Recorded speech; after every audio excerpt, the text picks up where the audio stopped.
મહીસાગર જિલ્લાના લુણાવાડામાં જેસીઆઈ દ્વારા રખડતા પશુઓને રેડિયમ સ્ટીકર લગાડવામાં આવ્યા।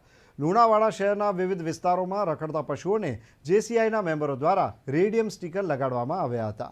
રખડતા પશુઓ અકસ્માતનો ભોગ બનતા હોય છે અને તેના કારણે માનવો માટે પણ જીવનું જોખમ ઊભું થાય છે, જેને લઈને તેમને આ સ્ટીકર લગાડાયા।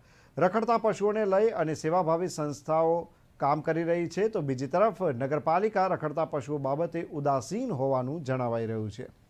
લુણાવાડા શહેરના મુખ્ય માર્ગો ઉપર જ રાત્રિના સમયે રખડતા પશુઓનો જમાવડો હોય છે, ત્યારે અકસ્માત ન સર્જાય તેને લઈને આ કામગીરી હાથ ધરાઈ હતી।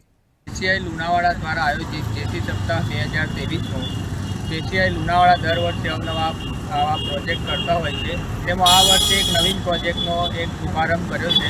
લુણાવાડાના રોડ રસ્તાઓ ઉપર જે ગાયો ફરતી હોય છે, તેમાં અત્યારે અંબાજી જતા પદયાત્રીઓ માટે તેમજ વાહન ચાલકો માટે એક નવો નુસ્ખો કર્યો છે। ગાય બચાવો અકસ્માત અટકાવો પ્રોજેક્ટ અંતર્ગત ગાયોના શિંગડા ઉપર લાલ સ્ટીકર એટલે રેડિયમ પટ્ટી મારી અને તેમને બચાવવાનો અનોખો પ્રયાસ કર્યો છે।